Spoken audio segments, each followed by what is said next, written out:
So with that, let's call this meeting to order. I'd like to go through the additions and deletions to the agenda, if there is any. I assume everybody's got the agenda up today, but we have management comments, and we've got old business around Lake Ann and Rayborn, and then new business around jug fishing. And then I've got a couple things to read from community members. Is there any additions or subtractions, concerns? Okay. Can I get an approval of the previous minutes, please? Move we approve the previous minutes as written.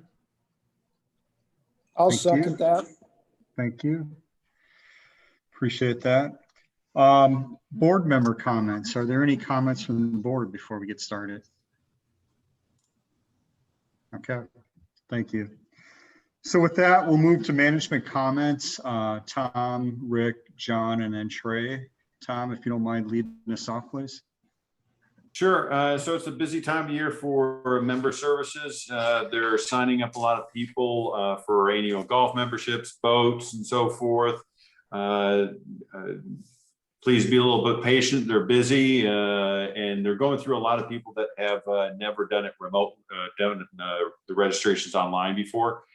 So people are getting used to that, but it's going rather well. So other than that, it's you know, we're keeping busy. Any comments or questions from the group for Tom? Okay. Rick? So we met with the folks from Terracon. That's who we've contracted to let us know what's going on with the Lake Ann sinkhole. And we had a preliminary meeting with them yesterday about their findings. They mapped out the area of the hole really well. It's amazing what we can do with graphics these days. And they'll have a formal report for us in a couple weeks. And so what I've done is I've allowed the lake to come back up to normal pool.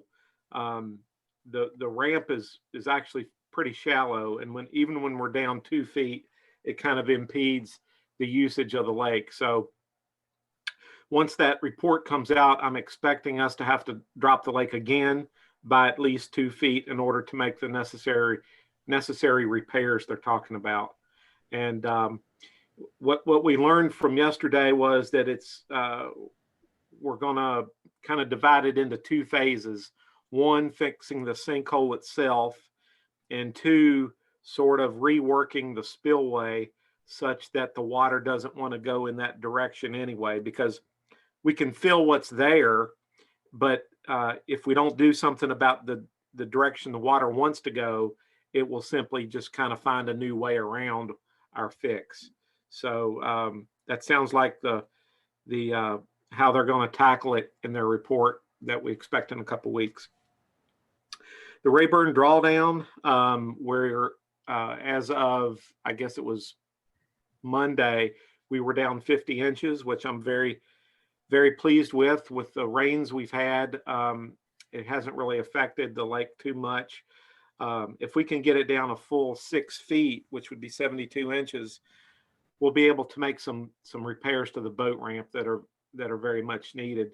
The way it is currently, where the asphalt meets the concrete, it sort of takes a hitch to one side, and when it's hard enough to back a trailer, but when you go from the asphalt to the concrete, it sort of requires you to make an adjustment, and it would just help if it was a little bit wider.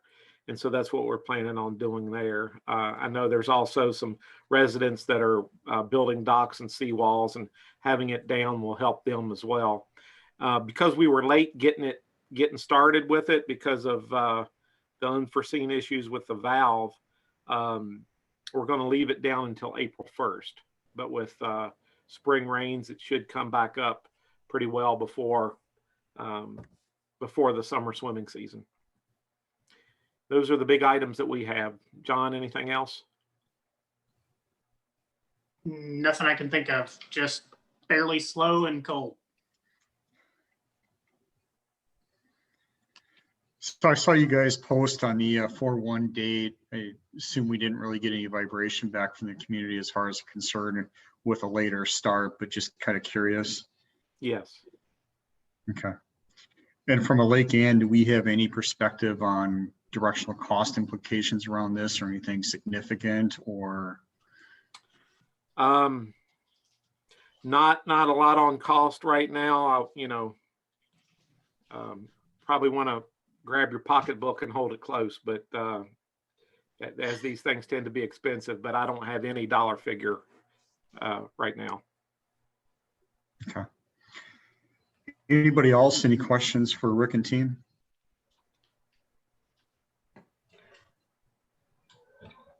Okay. So I think then we can move on to the new business, and that's really to discuss the jug fishing. I don't know. Trey might have some comments.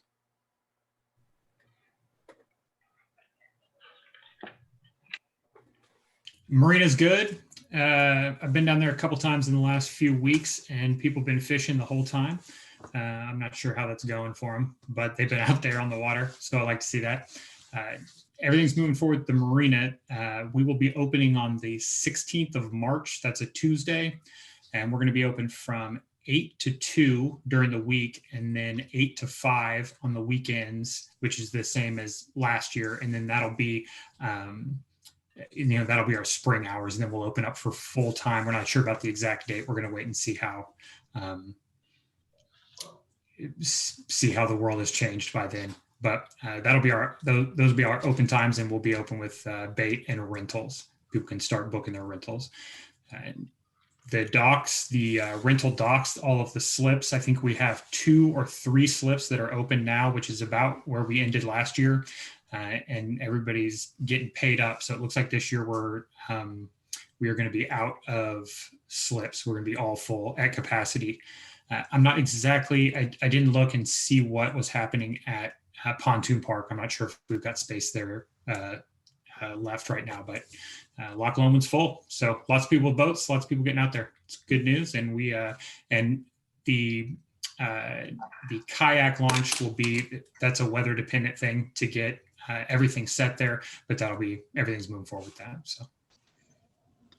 So you said 3:16 to open with those hours, is that correct? Correct, yeah. Okay. And any like I idea said, that's how a many, Tuesday. Thank you. Any idea how many slips we're talking in total that we own through Bella Vista? All through Bella Vista. Just directional, I'm just curious. Rick might know off the top of his head, but are there 34 on Windsor? That sounds close. There's step 17 down by the dam, and quite a few more up by Pontoon Park. Maybe as many as 40. Yeah, that'd be right. Maybe as many as 40. And then we got about 116 at Loch Lomond. In addition to that, we've got, we added some kayak parking last year. Can't remember how many additional we did. We redid some and added some, and we'll be at the same capacity this year, but it's something like, maybe 40. We got space for 40 kayaks also. So directionally from a boats, we're sitting at about 200 slots in whole, almost completely run it. That's fantastic. Yeah. Tell me, Hey, Ross. excuse me, are Ross. any of the, go ahead. Oh, I was going to also mention, I mentioned this at the rec committee meeting. It's a little bit more rec oriented, but Joan Globzinski, who is our rec and wellness supervisor, she's going to be on medical leave for 2 to 3 months. So Jessica and then also Trey's on this call, will be filling in while Joan is out. Okay, thanks. Hey, Paul, sir. Yeah, I had a question about the all of the slips at Windsor. Are any of them powered? No, but we are set to install power on the ones at Pontoon Park this year. Oh, good. Okay. Any other, please. Trey, sorry, go ahead. You're on mute, Grace. You're on mute. Unmute. Just a question about Joan. I have people that rely on her for input on things with Master Naturalist Group. And so the question is, who should they be contacting? Is it Trey or is it the other person you mentioned, Tom? So if it is trails or marina related, you're going to contact Trey. And if it is anything else rec oriented, you're going to contact Jessica. Okay. But you can always contact Trey. And if Trey isn't taking care of that area, he'll get you in touch with the right person. Okay, thank you. You'll see, Grace, you'll see a call go out, I think today, for Master Naturalists about a cleanup project that we're doing at Tweety Bird. And that's me. I've been the contact on that, and I'll be there next week for that. Fantastic. Yeah, get rid of those tires. Yeah, pretty exciting. There's maybe 100 tires there at Tweety Bird. If anybody knows anybody who owned a tire shop and lost some of their used tires, let me know, because I found all of them at Tweety Bird. So we'll get a clean up there. Wow. Trey, can you go over the date and time for the Marina opening again one more time? I get that call a lot. Yeah, so it'll be Tuesday, March 16th. Will be 8 to 2, Tuesday, Wednesday, Thursday, and 8 to 5, Friday, Saturday, Sunday. And again, those will be our spring hours, and we'll turn over sometime about at the beginning of May. And that's when we'll start taking rentals also. So that's when people will be able to call and come into it starting on the 16th. That'll all be published on the website? Yeah, it's coming out in the connections and the Lakes E letter. It'll be on Facebook and it'll be on the website. Good. Thanks, Trey. Okay. Thank you. Rick, has your team had a chance to look into the jug fishing and pull together some thoughts on this, or do we need to go into general discussion on it this time? I think we can go into a general discussion. I can sort of outline I think the crux of both sides of the argument. On one side, we've got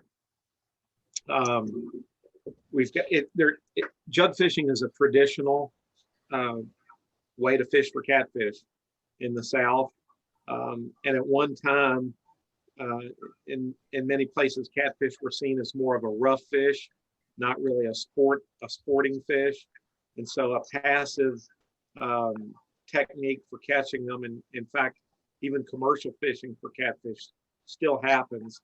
And so that's it. So jug fishing and trot lining, limb lining, these passive methods are kind of a traditional method. It's legal in Arkansas as far as Arkansas Game and Fish is concerned. Now the flip side of that is unattended jugs and limb lines that don't get checked daily. From time to time, you will find a fish that's been hooked for a long period of time. Maybe the turtles have gotten to it and have eaten it. Sometimes they get away and end up in an area where they're not intended. And the hooks on limbs can be a bit of a hazard, especially for kayakers or people fishing or swimming or recreating along the shoreline. When you go under those tree limbs and you hit the line, can actually bring the hook out of the water. And as you move along, you can be hooked by it. So I think that kind of outlines both sides a little bit. And maybe we can go into some of the specific comments at this time. Well, I guess before we get into the comments, I'd like to read a few letters from the community as kind of a baseline, and then open it up for discussion amongst this group, and then we can see where once we're done with that, where we want to go. So give me 1 second just to, I think what I'll do is just share, I'll just read it. Give me 1 second. So I've got 2 letters from the community on this. And the first is from Chris Tabat. And on second thought, I will just share my screen so everybody can kind of follow along, even though it'll be a little smaller.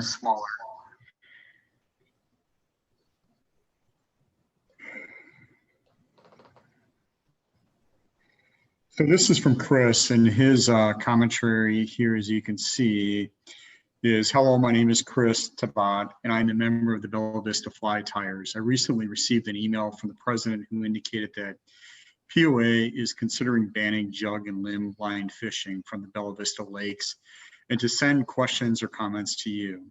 And this is Matt, or it was sent to Tammy, I should say.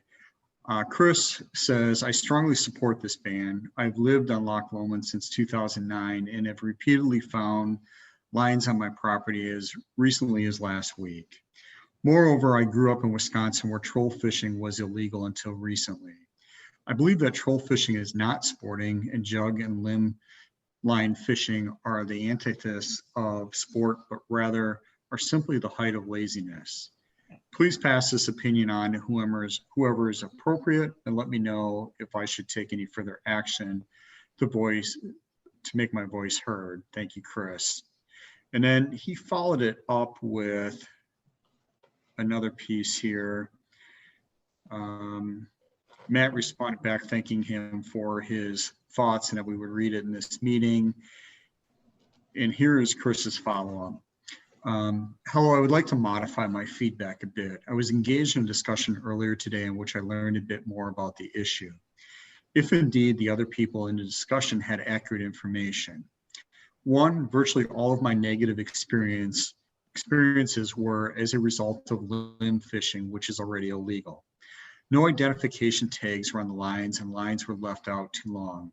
Second, there is an enforcement catch-22. All fishing regulations are state laws, which can only be enforced by state game wardens. But Bella Vista lakes are private and not patrolled by state wardens. Our lake rangers have no real authority to enforce state laws. If this additional information is correct, then it would seem that we simply need someone with the proper authority to enforce the rules on our lakes to mitigate the vast majority of the problem. I still feel that there is nothing sporting about jug and line fishing, but I cannot honestly say that I've been negatively impacted by what I now understand to be legal fishing. Chris. So if we can hold your thoughts on that, I'm going to read one more and then we can share our thoughts in general. This is from Terry. Terry Gibson. Mr. Gerner, I'm writing this email to oppose the banning of jug and limb line fishing of Bella Vista lakes. I've heard that there will be committee discussion preceding a committee vote of which I would like to participate. The Arkansas Game and Fish Commission already has regulations in place for jug and limb line fishing. I think it would be unwise and detrimental to the Bella Vista fishing community to supersede the AGFC, which has determined that this type of fishing does not pose a significant problem to fish or game. The AGFC regulations are free-floating device, i.e. jugs, a floating fishing device not attached to a stationary object or boat. Up to 25 jugs or similar devices may be used per person and must be clearly marked with either the user's name and address, driver's license number, or current vehicle tag number. These may be left unattended only from sunset to sunrise. Trot line and limb line. Trot line and limb lines are allowed for sport fishing in most areas. Check pages 58 to 79. The drops or hooks may not be less than 24 inches apart, and the catch must be removed every 48 hours. All trot and limb lines must be removed when no longer in use for fishing. All trot lines and limb lines must be labeled with the owner's name and address, or vehicle operator's license number or current vehicle license number, of the person using such equipment. Information must be attached on each line at the bank end. Caught lines are not required. Anglers may not fish more than 100 hooks at any time between the main levees of the Mississippi River. Trot lines may not be used below any lock or dam on the Arkansas River from the dam to the nearest arrival point navigation marker downstream. Stakes used for mounting yo-yos or limb lines on AGFC-owned lakes must be made from wood or cane and must be removed from the lake when not in use. Obviously, there will be those who do not follow rules set forth by the AGFC and those who will not follow rules set forth by Bella Vista POA. For example, there were 4,130 incidents of people trespassing on Bella Vista lakes in 2020, Jan through November. Those may be the ones more likely to ignore AGFC regulations and not comply with proposed POA fishing rules. Banning may only hurt regulation abiding Bella Vista fishermen. There were 23,000 catfish introduced in Bella Vista lakes in 2020. Weren't these fish introduced into the lakes to catch? Much like trout introduced into Lake Brittany, we know that most of these trout will certainly die when the water warms up in the summer and their carcasses are eaten by scavengers. A significant number of catfish were introduced in Bella Vista lakes in 2020 include Lake Ann 2,600, Avalon 1,500, Brittany 1,000, Loch Lomond 11,000, Norwood 1,000, Rayburn 1,000, Windsor 5,000. I'm a member of the Bella Vista Fly Tyers Club. We're most opposed to this type of ban. The Bella Vista Fly Tyers Club also periodically subsidize the purchase of catfish for Bella Vista lakes. If the ban were to succeed, I most certainly will oppose and advocate the club to cease any future subsidies. It has been reported that 3 persons have complained about jug and limb line fishing on Bella Vista lakes. I am sure that you can find 3 or more people that would support banning all types of fishing in Bella Vista. We cannot let the objections of a few set the rules for the entire Bella Vista fishing community. What evidence is there that jug limb line fishing is a threat to game and wildlife if the AGFC regulations are followed? Certainly report that a turtle was caught on an unmarked limb line and is sad but unintended consequences of fishing, but the rules occur as well. I moved to Bella Vista to enjoy all the outdoor offerings of the city, but specifically fishing. My family enjoys jug fishing and we follow the AGFC regulations. The ban would certainly discourage anglers that enjoy this type of fishing to move here. Do not ban jug and limb line fishing, of which many Bella Vista fishermen enjoy. Sincerely, Terry Gibson. And I just thanked him for his email. So before I open it up to the larger group, I'd appreciate it if we can maybe give Rick and his team, who I consider to be closest to this, an opportunity to address or call out anything. And obviously I read statements from our community. They may be perfectly 100% accurate, and there may be components in here that are not accurate. So I ask you guys to keep that in mind. And after, Tom, you want to go first? So what I did was, well, let me start off. I have no opinion on this matter. I'm not trying to sway this discussion in any way, but I do want to add a little clarity. I stepped aside just real quickly and I got on the phone with our general counsel to confirm a couple things. People are referencing state law and so forth, and we just want to remind everybody that we are private lakes, so we can impose different restrictions. I mean, often we use the guidelines of the state, but we use them as guidelines. We don't necessarily are required to follow them. Enforcement's a little bit tough, but we do have, lake rangers that could go enforce if the Lakes Committee decided to make some decisions. But state law does not require us to follow. We are a private lake. We could enact our own approach, our own decision. But with that being said, when we made the adjustments to the boating regulations recently, we drew upon state law very extensively to make sure that, you know, because we wanted to make sure that we are not necessarily in compliance, but clearly they had put a lot of effort into developing these laws, more effort than we could have put into it. So just want to give everybody that guidance that, and I don't have any dog in this fight. In the first email you read, there was reference to the state game wardens not being on our lakes because we're private.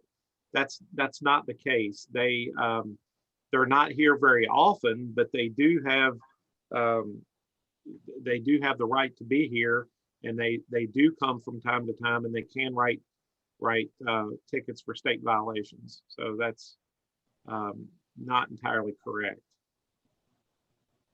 And I think the first email also mentioned that limb lines were already illegal, which is obviously not the case either.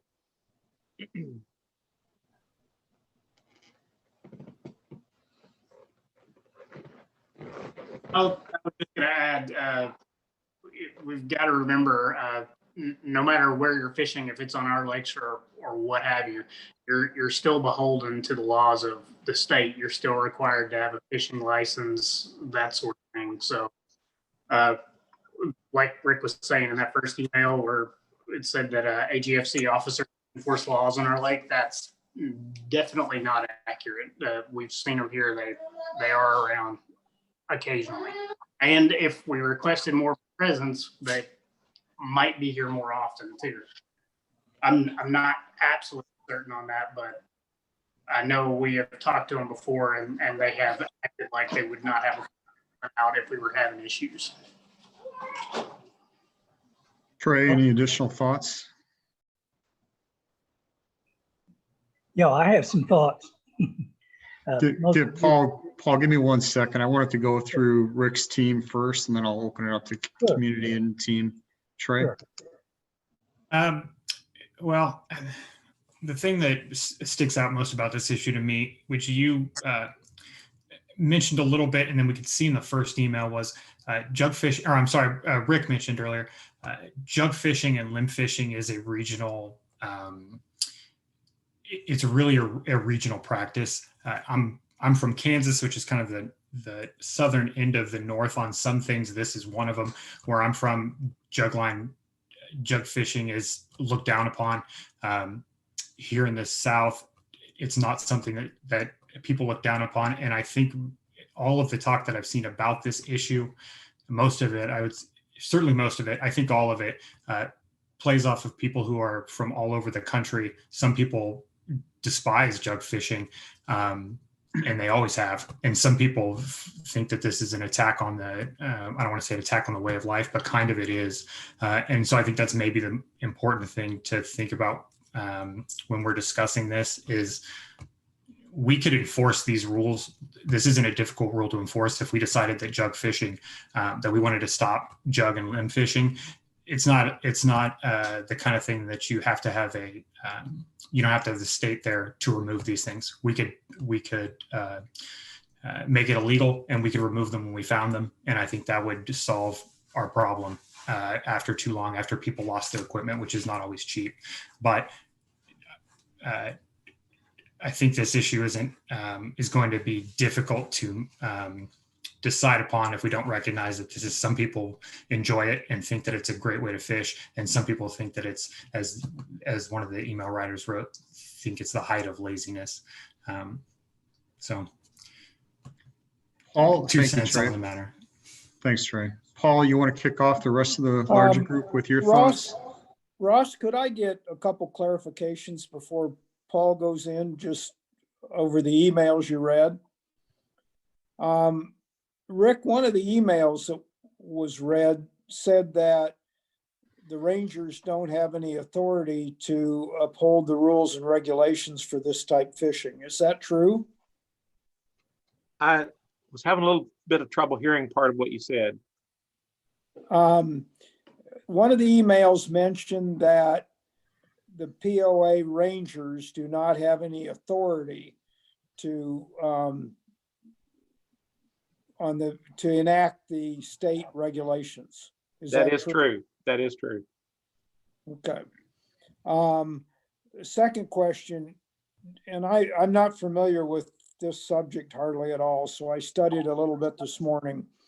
Is it true that they're only supposed to be left out between sunset and sunrise? The jugs, well, if you read carefully, they can only be unattended between dusk and dawn. They can be out all day if somebody's watching them. Okay. The limb lines are a bit different though. They can be out all the time. Okay. The limb lines, when you look at the state regulation, it says the drops may not be less than 24 and removed every 48 hours. Is that correct? The fish removed from the lines every 48 hours. Okay. All right. One other question. In the regulations, the Arkansas state regulations, when you get to the back of the guide, it's got all the lakes listed. I could not find any POA lakes listed, but I did find Bentonville and then in parentheses, Benton County lakes. And the first sentence of that, under that category, says open to fishing with rod and pole only. What does that mean? I don't It goes believe back it's- to our lakes are private, so they wouldn't be listed. Don't believe that refers to our lakes. That Okay. might be the Benton, if there are Benton County recreational lakes, maintained by the Department of Rec or something, be my guess. John, do you have any insight on that? Not exactly. I know most of these, and we're calling them lakes, but they're really, really small, smaller than our smallest lakes. But they go back to exactly what you had brought up before, where the city has enacted their own rules on a lake. And then whenever that happens, of course, that's enforceable by AGFC. So a city can be together and say, yes, we won't allow jug fishing on these lakes. And that may be what happened with Bentonville, Centerton, and various others, because they are so small. Where that says Bentonville, Benton County, I think that's referring just to Lake Bentonville, because like Crystal Lake over in Decatur is listed in here the same way. It says Crystal, Benton County in parentheses. Yeah, and so that gets back to kind of the direction we want to go if we want to do anything. I suppose, like Tom said, we could make our own rules, but to have our rules have the backbone of the state AGFC, we would have to have a municipal sponsorship of our rule change, which would mean we would have to get the city to go along and pass an ordinance banning whatever we want to ban or making whatever change we want to change, for then AGFC to enforce things based on that. They won't take our word and enforce based on what we want to do if we don't get the city to back us up. So just kind of splitting hairs there, but. For what it's worth, to put a finer point on that, the Game and Fish wouldn't revoke somebody's fishing license because they were jug fishing on our lakes if we said that jug fishing was illegal on our lakes. Yes. Game and Fish wouldn't come here and write tickets or remove these things for us. In fact, they wouldn't unless we even got the city. Right. They wouldn't direct them not to, unless we got the city involved. If we did that, then someone violating these rules would be in violation of state law. Game and Fish could stop them, revoke their license, write them tickets, all of those things. True. But bottom line, what you're saying is there's nobody that's going to enforce the regulations because the POA rangers can't do it. No, what we're saying, I'm sorry, I didn't mean to say no. What we're saying is the Game and Fish will not come here to enforce these regulations unless we have the city's backing and we go to the state and make the changes. I understand that, but the way We they can- stand, the way they stand at the moment, not going to the city, not banding it, the way the regulations stand right now with the state, nobody on our lake is going to administer and enforce those rules and regulations because the POA rangers can't do it. Is that correct? POA rangers can enforce POA rules. Yes. And we can make up our rules. We make up rules. We don't let people who don't have guest cards on the lake, and we enforce that. There's all kinds of rules that we have that we can enforce. Game and Fish just won't bring the force of our state's Game and Fish Commission to enforce these rules. So we could say that there's no jug fishing, and we could remove jugs if we wanted to. We could, I believe this is for somebody else, but I believe we could, any of the things that the POA can do, we could do. We can't send anybody to jail for it. Okay, can the POA complement the AGFC? In other words, can you complement their efforts and help them out with enforcement of those rules? Correct. Yes, you can do that. It's a private lake. So let's back up, and I want to reiterate what Trey just said. Not that I'm advocating this. If the decision was made to ban jug line fishing, Rick would go to his lake rangers and say, go out, and anytime you see a jug line, clip it. And that's well within our authority. It's a private lake, it's private water. That's well within our authority. But as Paul says, if we wanted to follow the guidelines of the state or another agency, we could do that also. So I think that we're getting a little bit mixed up with regards to state law and game wardens and everything. Just focus on that. These are private lakes, and our lake rangers can enforce it. Trey gave another great example of guests are not allowed. If you don't have a guest pass, you're not allowed on the lake. And we go up to the people and we ask them to leave. They're not breaking the law. We're not calling the police, but we are removing them from our lakes. So that would be somewhat similar. So we could take a copy of the state law and make it a POA rule and go through the board. And then once that happened, then the rangers could enforce it. Absolutely. And in some ways, that's what we did with the changes that we made over in the fall to our boating regulations, where we adopted some changes. And in most cases, we copied either the Coast Guard guidance or state law or something of that nature. And we used their guidance and adopted that. So we could do that. Hey, Tom, on that note, Kelly said it and I didn't catch it, but we would need the city to approve that. Am I correct if I understood Rick? No. That is only if we wanted to bring in like the game warden or something to that nature, which, as Rick has indicated, they rarely come out anyways. Our lake rangers patrol the lakes on a consistent basis. So if we wanted to do something like banning, we could do that through clipping lines. I'm not advocating in any way. It just have to be adopted through the board and that process. And then we give the directive to Rick and his team, and then they go out and they watch for that.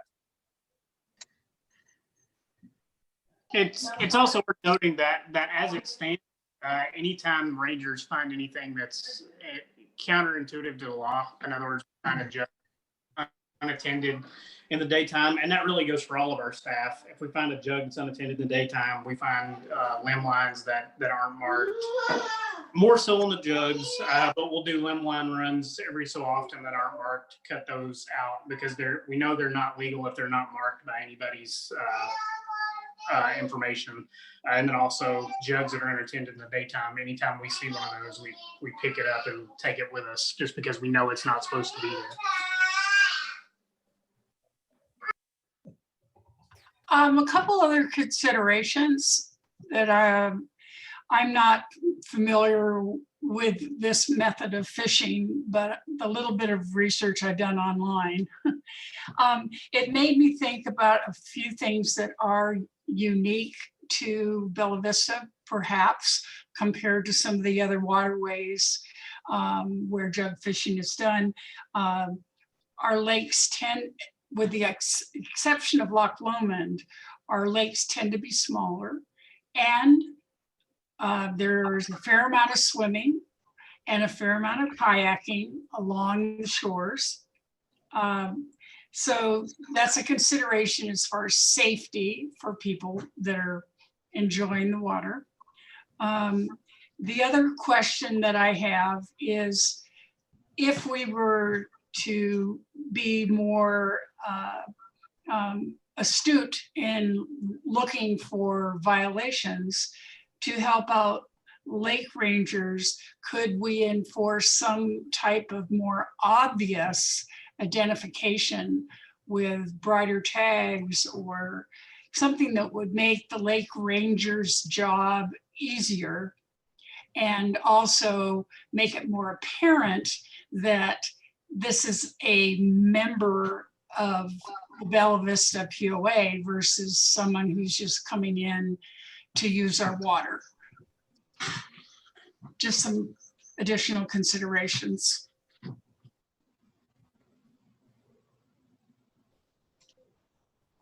I suppose we could require that the member number be on the tag. We could potentially use orange ribbon to mark the location. But I'm not sure that I would, if we're going to keep it legal, I'm not sure that I would want to mark these with a red flag and leave them open to other people, you know, removing a perfectly legal fishing device just because they don't like it. Just kind of my thoughts off the cuff. Also, does it make sense with this type of fishing to restrict it to certain areas of the lake versus other areas? Just a question. Well, they're going to be, the limb lines anyway, are going to be in areas with undeveloped shorelines, because you have to have overhanging limbs in order to participate. So I don't think, you know, we generally don't see them in areas where the shoreline's developed and there's a seawall and that kind of thing. So they're already kind of in the more remote areas.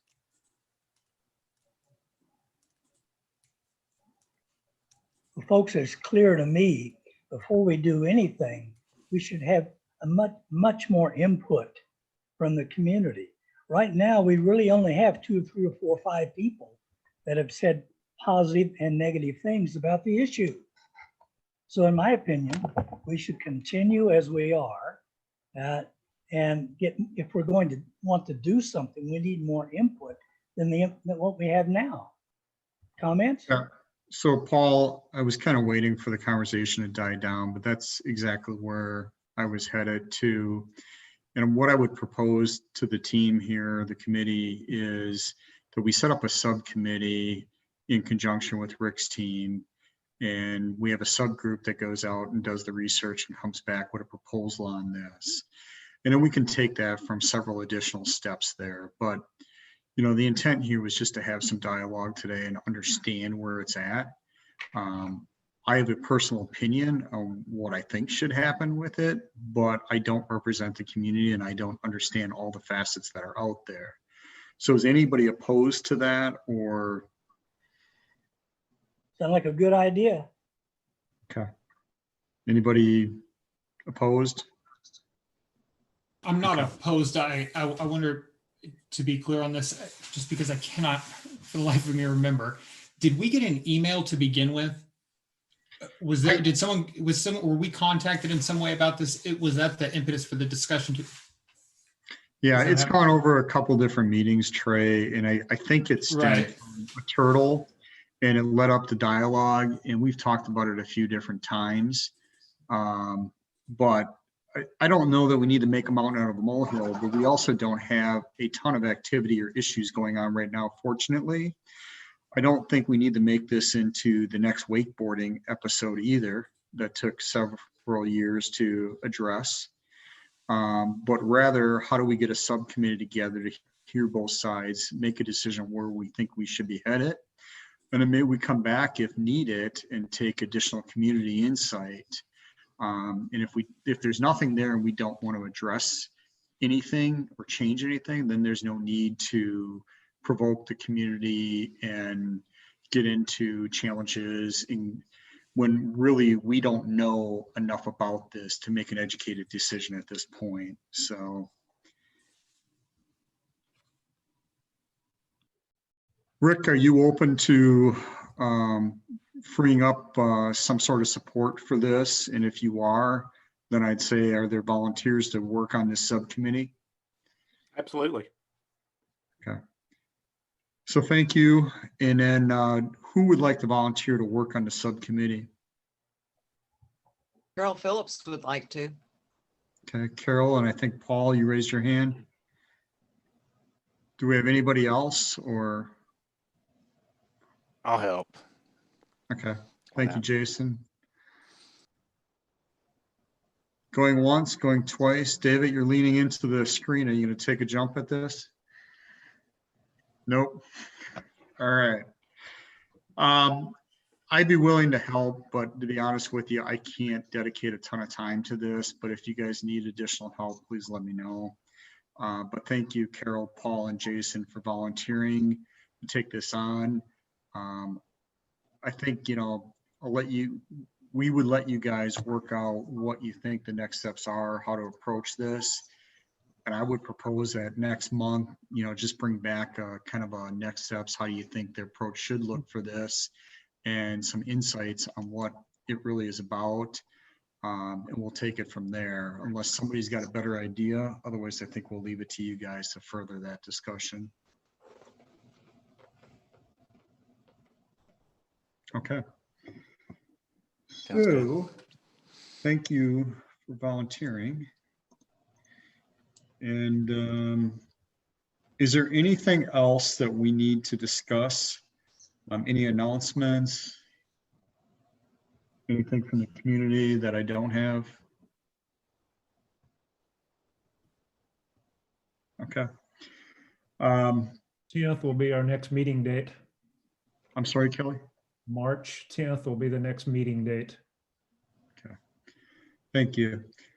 Okay, without further ado then, let's adjourn, and I appreciate everybody's time and insight and collaboration on this. And thank you again, Carol, Paul, and Jason for taking the lead on this. Have a great day, everyone. Hey, Stay Ross. warm. Yes. Ross, is there something else there on the agenda? We need to approve some special events. Not on my agenda, but do you see it? You guys did that last month. Okay, all right. Yeah. I may be looking at an old one here. I am. Okay. Okay, good. All right. Thank you, everyone.